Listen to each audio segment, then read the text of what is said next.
Hi, good morning everyone. In the last class, we have discussed about those what are the software engineering and what are the tools and what are all the things that document for the manual documentation and the operating procedure manuals ಗೆ ಏನೇನು ಬೇಕು ಮತ್ತೆ software process ಅಂತ ಅಂದ್ರೆ ಏನು software process organization to organization ಹೆಂಗೆ differ ಆಗುತ್ತೆ ಅನ್ನೋದನ್ನ ನಾವೇನು ನೋಡ್ತೀವಿ ಅಂದ್ರೆ ಪ್ರೀವಿಯಸ್ ಕ್ಲಾಸ್ ಅಲ್ಲಿ ನೋಡಿದ್ವಿ. ಸೊ ಇನ್ ದಿಸ್ ಕ್ಲಾಸ್ ಅಲ್ಲಿ ನಾವು what are all the characteristics of software ಏನಂತ ನೋಡೋಣ. ಸೊ ಸಾಫ್ಟ್ವೇರ್ ಕ್ಯಾರೆಕ್ಟರಿಸ್ಟಿಕ್ಸ್ ನ ನೋಡೋಕ್ಕಿಂತ ಮುಂಚೆ ಸೊ ಸಾಫ್ಟ್ವೇರ್ಗೂ ಮತ್ತು ಹಾರ್ಡ್ವೇರ್ಗೂ ಏನ್ ಡಿಫ್ರೆನ್ಸ್ ಅಂತ ತಿಳ್ಕೋಬೇಕು ಅಂತಂದ್ರೆ, ಸೊ ಹಾರ್ಡ್ವೇರ್ ಅಂತ ಅಂದ್ರೆ ಹೆಂಗೆ ಅಂದ್ರೆ ಇಟ್ ಹ್ಯಾಸ್ ಸಮ್ ಲೈಫ್ ಅಂತ ಇರುತ್ತೆ, ಬಟ್ ಸಾಫ್ಟ್ವೇರ್ಗೆ ಹಂಗಿರಲ್ಲ. ಸೊ ಇದೇ ತರ ನಾವು ಕನ್ಸಿಡರ್ ತಗೊಳ್ತಾ ಹೋದ್ರೆ ಸೊ ಫಸ್ಟ್ ಒಂದು ಕ್ಯಾರೆಕ್ಟರ್ ಯಾಕೆ ಬರುತ್ತೆ ಅಂತಂದ್ರೆ software does not wear out. So software does not wear out ಅನ್ನೋದು ಫಸ್ಟ್ ಮೇನ್ ಕ್ಯಾರೆಕ್ಟರಿಸ್ಟಿಕ್ಸ್ ಆಗುತ್ತೆ. ಫಾರ್ ಎಕ್ಸಾಂಪಲ್ ಇವಾಗ ವೇರ್ ಔಟ್ ಅಂತ ಅಂದ್ರೆ ನಾವು ಹೆಂಗೆ ಹೇಳ್ಬೋದು ಅಂತಂದ್ರೆ we all know that is A prototyping ಅಂತ ಅಂದ್ರೆ ಗೊತ್ತು ಅಂತ ಅನ್ಕೊಳ್ಳಿ. ಪ್ರೋಟೋಟೈಪಿಂಗ್ ಅಂತ ಅಂದ್ರೆ ಹೆಂಗೆ ಅಂದ್ರೆ ಯೂಸ್ ಮಾಡೋದು ಬಟ್ ಅದೇನು ಯೂಸೇಜ್ ಇಲ್ಲ ಅಂತಂದ್ರೆ we can throw. So use and throw ಅನ್ನೋದನ್ನ ನಾವು ಹೆಂಗೆ ಹೇಳ್ಬೋದು ಅಂತಂದ್ರೆ ಸ್ಟ್ಯಾಂಡರ್ಡ್ ಆಗಿ ಹೆಂಗೆ ಹೇಳ್ಬೋದು ಅಂದ್ರೆ ಪ್ರೋಟೋಟೈಪ್ ಅಂತ ಹೇಳ್ಬೋದು. ಇನ್ ದ ಸೆನ್ಸ್ ಹಾರ್ಡ್ವೇರ್ ಅಲ್ಲೂ ಅದು ಸಿಮಿಲರ್ ಆಗುತ್ತೆ, ಯೂಸ್ ಆಗುತ್ತೆ, ನೆಕ್ಸ್ಟ್ ಅದು ರೀಯೂಸಿಬಿಲಿಟಿ ಆಗಲ್ಲ. ಸೊ ಅದನ್ನ ನಾವೇನ್ ಮಾಡ್ತೀವಿ, ಥ್ರೋ ಮಾಡ್ತೀವಿ. But in the sense of we comes to software that case is not happen. ಆ ಕೇಸು ಹ್ಯಾಪನ್ ಆಗದೆ ಇರೋ ತರ ನಾವು ನೋಡ್ಕೋಬೇಕು. ಸೊ ಅದನ್ನ ಏನಂತ ಕರಿತೀವಿ ಅಂತಂದ್ರೆ software does not wear out ಅಂತ ಕರಿತೀವಿ. ಫಾರ್ ಎಕ್ಸಾಂಪಲ್ ಹಾರ್ಡ್ವೇರ್ ನ ಡಿಸ್ಕ್ರೈಬ್ ಮಾಡೋದಕ್ಕೆ ಬಾತ್ ಟಬ್ ಅನ್ನೋದನ್ನ ತಗೊಳ್ತಾರೆ. ಸೊ ಏನಕ್ಕೆ ಅಂತ ಅಂದ್ರೆ ಇಲ್ಲಿ failure intensity,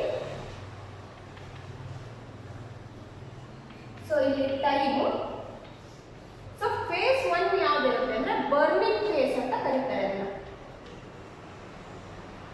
next useful face, so ಇಲ್ಲಿ ವೇರ್ ಔಟ್. ಸೊ ಇದನ್ನ ಹಾರ್ಡ್ವೇರ್ ಬಾತ್ ಟಬ್ ಕರ್ವ್ ಅಂತ ಯಾಕೆ ಕರೀತಾರೆ ಅಂತಂದ್ರೆ ಈ ಟಬ್ ಆಫ್ ದ ಕರ್ವ್ ಇದ್ರದ್ದು ಏನಿರುತ್ತೆ ಅಂದ್ರೆ ಇದು ಹೆಂಗಿರುತ್ತೆ ಅಂದ್ರೆ ಬಾತ್ ಟಬ್ ತರ ಸ್ಟ್ರಕ್ಚರ್ ಇರುತ್ತೆ. ಸೊ ಅದಕ್ಕೆ ಅದನ್ನ ಏನಂತ ಕರೀತಾರೆ ಅಂದ್ರೆ ಸಾಫ್ಟ್ವೇರ್ ಏನಂತ ಕರೀತಾರೆ ಅಂದ್ರೆ ಬಾತ್ ಟಬ್ ಕರ್ವ್ ಅಂತ ಕರೀತಾರೆ. ಸೊ ಇವಾಗ ಹಾರ್ಡ್ವೇರ್ ನ ನಾವು ಮ್ಯಾನುಫ್ಯಾಕ್ಚರ್ ಮಾಡಬೇಕು ಅಂತಂದ್ರೆ ದೇರ್ ಆರ್ 3 ಮೇನ್ ಫೇಸಸ್ ಇರುತ್ತೆ. ಯಾವ್ದಂದ್ರೆ ಫಸ್ಟ್ ಫೇಸ್ ಅಲ್ಲಿ ಬರ್ನಿಂಗ್ ಫೇಸ್ ಇರುತ್ತೆ, ಸೆಕೆಂಡ್ ಫೇಸ್ ಯಾವ್ದು ಅಂದ್ರೆ ಯೂಸ್ಫುಲ್ ಲೈಫ್ ಫೇಸ್ ಇರುತ್ತೆ, third phase wear out phase ಇರುತ್ತೆ. ಓಕೆ, ಬರ್ನಿಂಗ್ ಫೇಸ್ ಅಲ್ಲಿ ಏನ್ ಮಾಡ್ತಾರೆ ಅಂದ್ರೆ ಒಂದು ಹಾರ್ಡ್ವೇರ್ ನ ಡೆವಲಪ್ ಮಾಡ್ತಿದ್ದಾರೆ ಅಂತಂದ್ರೆ ಫೇಲ್ಯೂರ್ ಇಂಟೆನ್ಸಿಟಿ ಜಾಸ್ತಿ ಇರುತ್ತೆ ಎಲ್ಲಿ ಬರ್ನಿಂಗ್ ಫೇಸ್ ಅಲ್ಲಿ. ಸೊ ಫೇಲ್ಯೂರ್ ಇಂಟೆನ್ಸಿಟಿ ಜಾಸ್ತಿ ಇತ್ತು ಅಂದ್ರೆ there are many chances that hardware should comes to fail. ಆ ಹಾರ್ಡ್ವೇರ್ ಫೇಲ್ ಆಗೋಕೆ ಚಾನ್ಸ್ ಇರುತ್ತೆ. ಸೊ ಅವಾಗ ಏನ್ ಮಾಡ್ತಾರೆ ಅಂತಂದ್ರೆ ಬಿಫೋರ್ ಇಂಡಸ್ಟ್ರಿನ ಡಿಲಿವರ್ ಮಾಡೋಕ್ಕಿಂತ ಮುಂಚೆ ಸಮ್ ಟೆಸ್ಟಿಂಗು ಮತ್ತೆ ಬಗ್ಸ್ ನ ನಾವು ಅನಲೈಸ್ ಮಾಡೋದ್ರಿಂದ ಏನಾಗುತ್ತೆ ಅಂದ್ರೆ ಅದು ಫಿಕ್ಸ್ ಆಗುತ್ತೆ. ಸೊ ಫಿಕ್ಸ್ ಆಗಿ ಅಟ್ ಮಿನಿಮಮ್ ಕಾಸ್ಟ್ ಅಲ್ಲಿ ಫೇಲ್ಯೂರ್ ಇಂಟೆನ್ಸಿಟಿನ ಕಡಿಮೆ ಮಾಡ್ತಾರೆ. ಸೊ ಫೇಲ್ಯೂರ್ ಇಂಟೆನ್ಸಿಟಿ ಆಟೋಮೆಟಿಕ್ ಕಡಿಮೆ ಆಯಿತು ಅಂದ ತಕ್ಷಣ ಅದನ್ನ ಏನ್ ಮಾಡ್ತಾರೆ ಅಂದ್ರೆ ಯೂಸ್ಫುಲ್ ಲೈಫ್ ಫೇಸ್ಗೆ ಕಳಿಸ್ತಾರೆ, ಎಲ್ಲಿ ಹಾರ್ಡ್ವೇರ್ ಡೆವಲಪ್ ಮಾಡಬೇಕಾದ್ರೆ.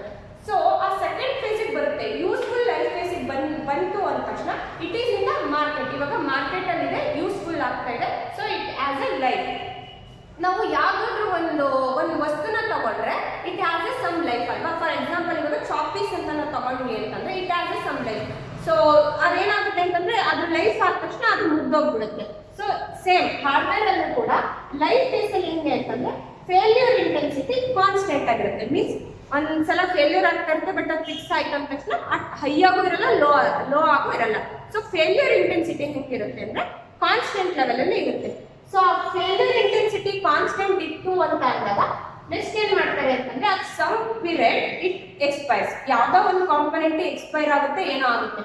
ಸೊ ಅದು ಎಕ್ಸ್ಪೈರ್ ಆಯ್ತು ಅಂದ ತಕ್ಷಣ ಅದನ್ನ ಏನ್ ಮಾಡ್ತಾರೆ, ರೀಯೂಸಬಲ್ ಮಾಡ್ಕೊಳಕ್ ಬರಲ್ಲ. ಸೊ ಫೇಲ್ಯೂರ್ ಇಂಟೆನ್ಸಿಟಿ ಜಾಸ್ತಿ ಆಗುತ್ತೆ, ಎದೆ ಮತ್ತೆ ಫೇಲ್ಯೂರ್ ಕಾಣಿಸ್ತಾನೆ ಇರುತ್ತೆ. ಸೊ ಅವಾಗ ಏನ್ ಮಾಡ್ತಾರೆ ಅದನ್ನ ವೇರ್ ಔಟ್ ಮಾಡ್ತಾರೆ. ಸೊ ಅಲ್ಲಿಗೆ ಹಾರ್ಡ್ವೇರ್ ಇಂದ ಮುಗಿಯಿತು, hardware life of hardware ends. But in term of software ಆ ವೇರ್ ಔಟ್ ಫೇಸಿಗೆ ನಾವು ಸಾಫ್ಟ್ವೇರ್ ನ ತಗೊಂಡ್ಬರಲ್ಲ. ಸೊ ಅದಕ್ಕೆ ಹೆಂಗ್ ಮಾಡ್ತಾರೆ ಅಂತಂದ್ರೆ failure intensity next time. So ಇಲ್ಲೇನ್ ಮಾಡ್ತಾರೆ ಸಾಫ್ಟ್ವೇರ್ ಅಲ್ಲಿ ಅಂತಂದ್ರೆ ಸೊ ಸಾಫ್ಟ್ವೇರ್ ಅಲ್ಲಿ ಹೆಂಗೆ ಲೈಫ್ ಅಂತ ಇರಲ್ಲ. ಸೊ ಫಾರ್ ಎಕ್ಸಾಂಪಲ್ ಇವಾಗ over A period of time ಆ ಸಾಫ್ಟ್ವೇರ್ ಇದಾಗ್ತಿದೆ ಅಂತಂದ್ರೆ ಅದಕ್ಕೆ ಎಕ್ಸ್ಟ್ರಾ ಅಡಿಷನಲ್ ಫ್ಯೂಚರ್ನ ನಾವು ಆ್ಯಡ್ ಮಾಡೋದ್ರಿಂದ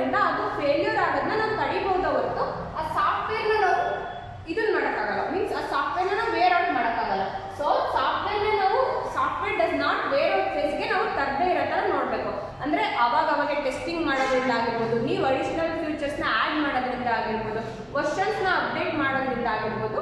so it is one of the main characteristics that is software does not wear out. So second one ಯಾವುದು ಅಂದರೆ ಸಾಫ್ಟ್ವೇರ್ ಡಸ್ ನಾಟ್ ಮ್ಯಾನುಫ್ಯಾಕ್ಚರ್.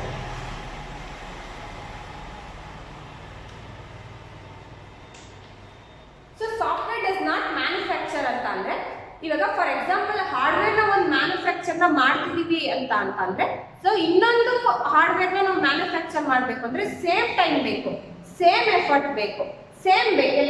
ಇವಾಗ ಒಂದು for example television ಅಂತ ತಗೊಳ್ಳಿ, ಒಂದು ಟೆಲಿವಿಷನ್ ನಾವು ಪ್ರಿಪೇರ್ ಮಾಡ್ತಿದೀವಿ ಹಾರ್ಡ್ವೇರ್ ಕಾಂಪೋನೆಂಟ್ ಅಲ್ಲಿ ಅಂದ್ರೆ XYZ ಒಂದು ಟೆಲಿವಿಷನ್ X ಅಂತ ತಗೊಳ್ಳಿ, Y ಟೆಲಿವಿಷನ್ ಇನ್ನೊಂದು ಟೆಲಿವಿಷನ್ ಅಂತ ತಗೊಳ್ಳಿ. ಸೊ X ಟೆಲಿವಿಷನ್ಗೆ ಏನೇನು ಕಾಂಪೋನೆಂಟ್ಸ್ ಬೇಕು ಸಿಮಿಲರ್ ಕಾಂಪೋನೆಂಟ್ಸ್ Yಗೂ ಬೇಕು. Xಗೆ ಏನು ಟೈಮ್ ತಗೊಂಡಿರ್ತಾರೋ ಆಲ್ಮೋಸ್ಟ್ Yಗೂ ಅದೇ ಟೈಮ್ ಬೇಕು. ಬಟ್ ಸೊ ಅಲ್ಲಿ ಏನಾಗುತ್ತೆ ಕಾಸ್ಟ್ ಡಬಲ್ ಆಯಿತು. So next manufacturing time equal ಇದೆ. But in the time of ಇದಕ್ಕೆ ಸಾಫ್ಟ್ವೇರ್ಗೆ ಅಂತ ನಾವು ಬಂದರೆ ಇದರೊಳಗೆ ಸಾಫ್ಟ್ವೇರ್ನ ನಾವು ಮ್ಯಾನುಫ್ಯಾಕ್ಚರ್ ಅಂತ ಹೇಳಲ್ಲ. ಸಾಫ್ಟ್ವೇರ್ ಹೆಂಗೆ ಅಂದರೆ ಒನ್ ಟೈಮ್ ಎಫರ್ಟ್ ಹಾಕಿ ನಾವು ಮಾಡಿದ್ವಿ ಅಂತ ಅಂದರೆ ನೆಕ್ಸ್ಟ್ ಎಫರ್ಟಲ್ಲಿ ಅದೇನೂ ತಗೊಳ್ಳಲ್ಲ. ಫಾರ್ ಎಕ್ಸಾಂಪಲ್ ಇವಾಗ ಒಂದು ಕಾಪಿನ ನಾವು ಪ್ರಿಂಟ್ ತೆಗ್ದಿದ್ದೀವಿ ಅಂದರೆ ಮೇಕಿಂಗ್ 100 ಕಾಪಿ ಪ್ರಿಂಟ್ ತೆಗೆಯೋದು ನಮಗೇನಿರಲ್ಲ, ಯಾಕಂದರೆ ಕಾಪಿ ಪೇಸ್ಟ್. ಸೊ ನಮ್ಮ ಸಾಫ್ಟ್ವೇರ್ ಏನಾಗುತ್ತಂದ್ರೆ ಕಾಪಿ ಪೇಸ್ಟ್ ಇರೋದ್ರಿಂದ ಸೊ ಇವಾಗ ಟಿವಿನ ಕಾಪಿ ಪೇಸ್ಟ್ ಮಾಡೋಕ್ಕಾಗುತ್ತಾ ಅನ್ನೋ ಆಗಲ್ಲ.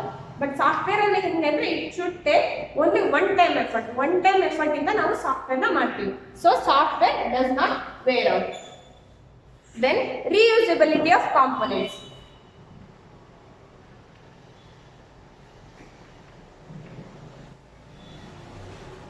ರೀಯೂಸಬಿಲಿಟಿ ಆಫ್ ಕಾಂಪೋನೆಂಟ್ಸ್ ಅಂದರೆ ಆಲ್ರೆಡಿ ಯೂಸ್ ಆಗಿರೋದನ್ನೇ ಮತ್ತೆ ನಾವು ಇನ್ನೊಂದು ಸಾಫ್ಟ್ವೇರ್ನ ಮಾಡಬೇಕಾದ್ರೆ ಎಗೇನ್ ಯೂಸ್ ಆಗಿರೋದನ್ನ ಯೂಸ್ ಮಾಡ್ಕೊಳ್ಳೋದು. ಸೊ ಅದನ್ನ ಏನು ಹೇಳ್ತಾರೆ ಅಂತಂದ್ರೆ ರೀಯೂಸಬಿಲಿಟಿ ಅಂತ ಕರೀತಾರೆ. ಫಾರ್ ಎಕ್ಸಾಂಪಲ್ ಇವಾಗ ಹಾರ್ಡ್ವೇರ್ ಕಾಂಪೋನೆಂಟ್ ಮಾಡಬೇಕು ಅಂದ್ರೆ ಇವಾಗ ಫಾರ್ ಎಕ್ಸಾಂಪಲ್ ಟೆಲಿವಿಷನ್ನೇ ತಗೊಳ್ಳಿ. ಸೊ ಟೆಲಿವಿಷನ್ನ ನಾವು ತಗೋಬೇಕು ಅಂತಂದ್ರೆ ಇವಾಗ ನೆಕ್ಸ್ಟ್ ಒಂದು ಅಲ್ಲಿ ಬೇಕಾಗಿರೋ ಕಾಂಪೋನೆಂಟ್ ಒಂದು ಶಾಪಿಂದ ತಗೊಂಡ್ ಬರ್ತೀರಾ. ಸೊ ಅದಕ್ಕೆ ಬೇಕಾಗಿರೋ ಇನ್ನೊಂದು ಕಾಂಪೋನೆಂಟ್ ಫಾರ್ ಎಕ್ಸಾಂಪಲ್ ರಿಮೋಟ್ ಆಗಿರ್ಬೋದು, ಟಿವಿ ಸ್ಕ್ರೀನ್ ಆಗಿರ್ಬೋದು, ಬಟನ್ಸ್ ಆಗಿರ್ಬೋದು. ಸೊ ಅದೆಲ್ಲ ಹೆಂಗೆ ಅಂತಂದ್ರೆ ಡಬಲ್ ಎಫೆಕ್ಟ್ ಆಗ್ತಾ ಇರುತ್ತೆ. ಬಟ್ ಸಾಫ್ಟ್ವೇರ್ ಅಲ್ಲಿ ಹಂಗಲ್ಲ. ಇವಾಗ ಒನ್ ಟೈಮ್ ನಾವು ಯೂಸ್ ಮಾಡಿದ್ವಿ ಫಾರ್ ಎಕ್ಸಾಂಪಲ್ XYZ ಅನ್ನೋ ಕೋಡಿಂಗ್ನ ಯೂಸ್ ಮಾಡಿದ್ವಿ ಅಂದ್ರೆ ಇದೇ ಕೋಡಿಂಗ್ನ ಇನ್ನೊಂದು ಸಾಫ್ಟ್ವೇರ್ ಅಲ್ಲೂ ನಾವು ಯೂಸ್ ಮಾಡ್ಕೋಬಹುದು. ಇಟ್ ಡಸಂಟ್ ಕಷ್ಟ, ಆಲ್ರೆಡಿ ಬರ್ದಿದ್ದೀವಿ, ಟೈಮ್ ತಗೊಳ್ಳಲ್ಲ, ಏನ್ ತಗೊಳ್ಳಲ್ಲ. ಸೊ ಅದಕ್ಕೆ ಏನಂತ ಕರೀತಾರೆ ಅಂದ್ರೆ ರೀಯೂಸಬಿಲಿಟಿ ಆಫ್ ಸಾಫ್ಟ್ವೇರ್ ಅಂತ ಕರೀತಾರೆ. ಸೊ ಲಾಸ್ಟ್ ಒಂದು ಫ್ಲೆಕ್ಸಿಬಿಲಿಟಿ.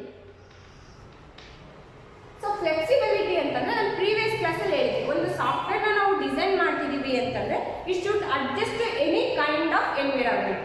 ಯಾವುದೇ ರೀತಿಯಾದಂಥ ಕೈಂಡ್ ಆಫ್ ಎನ್ವಿರಾನ್ಮೆಂಟಿಗೆ ಅದು ಅಡ್ಜಸ್ಟ್ ಆಗಬೇಕು. ಫಾರ್ ಎಕ್ಸಾಂಪಲ್ ಇವಾಗ ನಾವು ಒಂದು ಆ್ಯಪ್ನ ಡೆವಲಪ್ ಮಾಡ್ತಿದ್ದೀವಿ ಅಂತಂದ್ರೆ it doesn't suitable for only my phone. ಇವಾಗ ನಾನೇನೋ ಒಂದು ಫೋನ್, ನಾನೇನೋ ಒಂದು ಡೆವಲಪರ್, ನಾನೇನೋ ಒಂದು ಆ್ಯಪ್ನ ಡೆವಲಪ್ ಮಾಡಿದೆ. ಸೊ ಆ್ಯಪ್ ಬರೀ ನನಗಷ್ಟೇ ಯೂಸೇಜ್ ಆಗಬಾರ್ದು, ಅದರ್ ಫೋನಿಗೂ ಅದು ಸೂಟೇಬಲ್ ಆಗಬೇಕು. ಸೊ ಅದನ್ನ ನಾವೇನಂತ ಕರಿತೀವಿ ಅಂತಂದ್ರೆ flexibility of software. So what are the characteristics of software ಅಂತ ಹೇಳಿದ್ರೆ ಸೊ ಫಸ್ಟ್ ಒನ್ ಏನು software doesn't wear out, software does not manufacture, reusability of components, then software is a flexible. Then evolution of software ಅಂತ concept ಬರುತ್ತೆ. So evolution of software ಅಂತ ಅಂದ್ರೆ ಏನಂದ್ರೆ so over A period of time changes. So ಇವಾಗ time change ಆದಂಗೆ software ಕೂಡ ಹೆಂಗೆ change ಆಯಿತು ಅಂತ ಹೇಳೋದನ್ನ ನಾವೇನಂತ ಕರಿತೀವಿ ಅಂದರೆ evolution of software are changing nature of software ಅಂತ ಕರಿತೇವೆ. ಫಾರ್ ಎಕ್ಸಾಂಪಲ್ ಇವಾಗ ನಮ್ಮನ್ನೇ ತಗೊಂಡ್ರೆ ಚಿಕ್ಕವರಿದ್ದಾಗ ಒಂಥರ ಇರ್ತೀವಿ, ಬೆಳೀತಾ ಇನ್ನೊಂಥರ ಆಗ್ತೀವಿ. ಕೆಲವೊಂದ್ಸಲ ನಮ್ಮ ಚಿಕ್ಕವರಿದ್ದ ಫೋಟೋ ನಾವೇ ನೋಡಿದ್ರೆ ನಾವೇನೋ ಅಂತ ಅನ್ಸುತ್ತೆ. ಸೊ ಹಾಗೆ ಕೂಡ ಸಾಫ್ಟ್ವೇರು ಅಂತ ಪೀರಿಯಡ್ ಆಫ್ ಟೈಮ್ ಅದು ಕೂಡ ಚೇಂಜ್ ಆಗ್ತಾ ಬಂತು. ಸೊ ಫಸ್ಟ್ ಯಾವ್ದಿತ್ತು ಅಂತಂದ್ರೆ ಸಿಸ್ಟಮ್ ಸಾಫ್ಟ್ವೇರ್ ಅಂತ ಬಂತು.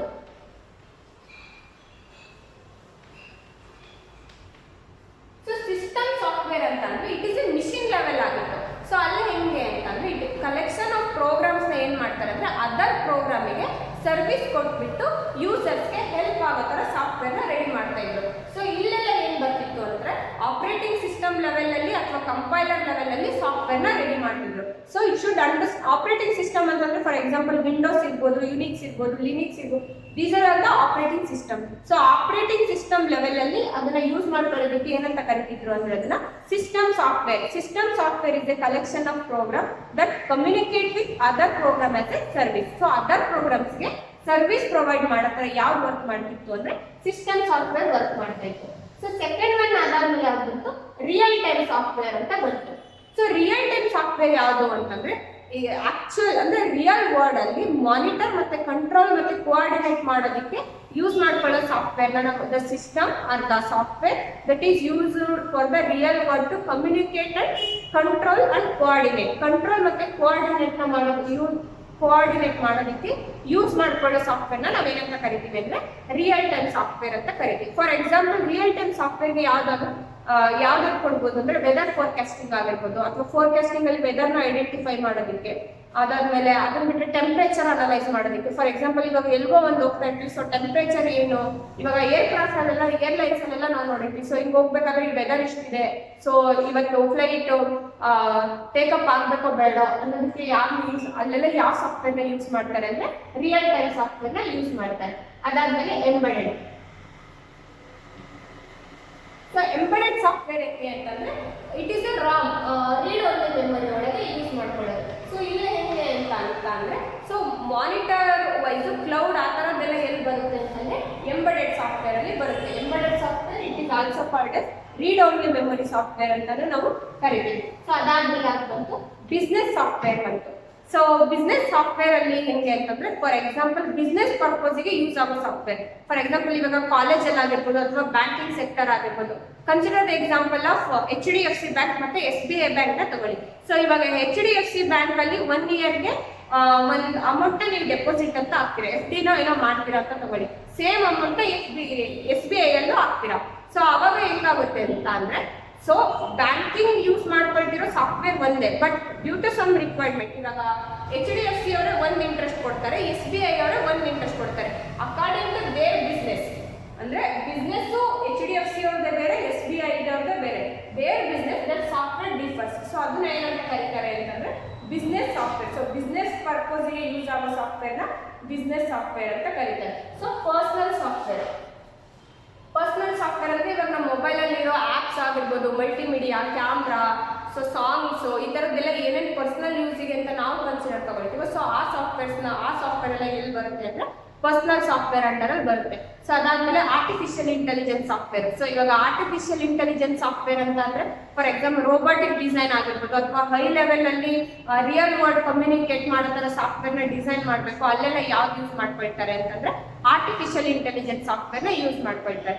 ಲಾಸ್ಟ್ ಒನ್ ಯಾವ್ದು ಅಂದ್ರೆ ಇವಾಗ web based engineer. Web based software ಅಂತಂದ್ರೆ ಸಾಫ್ಟ್ವೇರ್ನ ಇವಾಗ ವೆಬ್ಸೈಟ್ ಡೆವಲಪ್ಮೆಂಟ್ ಆಗಿರ್ಬೋದು, that is consist of HTML ಮತ್ತೆ XML ನ ಯೂಸ್ ಮಾಡ್ಕೊಂಡ್ಬಿಟ್ಟು ಒಂದು ಸಾಫ್ಟ್ವೇರ್ನ ರೆಡಿ ಮಾಡ್ತಿರ್ತಾರೆ. ಸೊ ವೆಬ್ ಅಪ್ಲಿಕೇಶನ್ ಅಲ್ಲೆಲ್ಲ ಯಾವ ಸಾಫ್ಟ್ವೇರ್ ಯೂಸ್ ಆಗುತ್ತೆ ಅಂದ್ರೆ ವೆಬ್ ಬೇಸ್ಡ್ ಸಾಫ್ಟ್ವೇರ್ ಇದಾಗುತ್ತೆ. ಸೊ ಅದನ್ನ ಬಿಟ್ಟರೆ ಈ ಲಾಸ್ಟ್ ಯಾವುದು ಅಂತಂದ್ರೆ ಇಂಜಿನಿಯರಿಂಗ್ ಮತ್ತೆ scientific software. So for example engineers ಅಂತಂದ್ರೆ ಇವಾಗ ಸಿವಿಲ್ ಇಂಜಿನಿಯರ್ಸ್ ತಗೊಂಡ್ರೆ ಅವರು ಒಂದು ಮನೆನ ಪ್ಲಾನ್ ಹಾಕೋಕ್ಕಿಂತ ಮುಂಚೆ CAD ಅಂತ ಒಂದು ಸಾಫ್ಟ್ವೇರ್ ಕೇಳಿರ್ಬೋದು. ಸೊ ಅದರಲ್ಲಿ ಅವ್ರು ಏನ್ ಮಾಡ್ತಾರೆ ಅಂತಂದ್ರೆ 3D ಡಿಸೈನ್ ಆಗಿರ್ಬೋದು, ಆರ್ಕಿಟೆಕ್ಟ್ ಡಿಸೈನ್ ಆಗಿರ್ಬೋದು. ಈ ಮೆಕ್ಯಾನಿಕಲ್ ಕೇಸಿಗೆ ಬಂದ್ವಿ ಅಂತಂದ್ರೆ ಸೊ ಅಲ್ಲಿ ಅವರು ಒಂದು ಮಿಷಿನ್ ನ ರೆಡಿ ಮಾಡೋಕ್ಕಿಂತ ಮುಂಚೆ ಡಿಸೈನ್ ಮಾಡ್ತಾರೆ. ಸೊ ಅಲ್ಲೆಲ್ಲ ಬೇಕಾಗೋದು ಯಾವುದು ಅಂತಂದ್ರೆ ಸೈಂಟಿಫಿಕ್ ಫೀಲ್ಡ್ ಅಲ್ಲಿ ಅಥವಾ ಇಂಜಿನಿಯರಿಂಗ್ ಫೀಲ್ಡ್ ಅಲ್ಲಿ ಯಾವ್ದು ಯೂಸ್ ಮಾಡ್ಕೊಳ್ತಾರೆ ಅಂದ್ರೆ ಇಂಜಿನಿಯರಿಂಗ್ ಮತ್ತೆ ಸೈಂಟಿಫಿಕ್ ಸಾಫ್ಟ್ವೇರ್ ಅನ್ನೋದನ್ನ ಯೂಸ್ ಮಾಡ್ಕೊಳ್ತಾರೆ. ಸೊ ಇವತ್ತಿನ ಕ್ಲಾಸಲ್ಲಿ ನಾವು ಏನೇನು ನೋಡಿದ್ವಿ ಅಂತಂದ್ರೆ ಸೊ ಸಾಫ್ಟ್ವೇರ್ದು ಕ್ಯಾರೆಕ್ಟರಿಸ್ಟಿಕ್ಸ್ ಏನು ಅಂತ ನೋಡಿದ್ವಿ. Over a period software nature ಹೆಂಗೆ ಚೇಂಜ್ ಆಯ್ತು ಅನ್ನೋದನ್ನ ನೋಡ್ಕೊಂಡ್ ಬಂದ್ವಿ. So in the next class ಅಲ್ಲಿ ನಾವು ಸಾಫ್ಟ್ವೇರ್ ಮಿಕ್ಸ್ ಅಂತ ಅಂದ್ರೆ ಏನು ಅಂತ ನೋಡೋಣ. Mix is nothing but software ಬಗ್ಗೆ ಇರೋ ಮೂಢನಂಬಿಕೆಗಳು ಏನು, ಸೊ ಸಾಫ್ಟ್ವೇರ್ ಇರುವಂತ ಮೂಢನಂಬಿಕೆಗಳು ಯಾವ್ದ್ಯಾವ್ದು ಅನ್ನೋದನ್ನ ನಾವು ನೆಕ್ಸ್ಟ್ ಕ್ಲಾಸ್ ಅಲ್ಲಿ ನೋಡೋಣ. Thank you.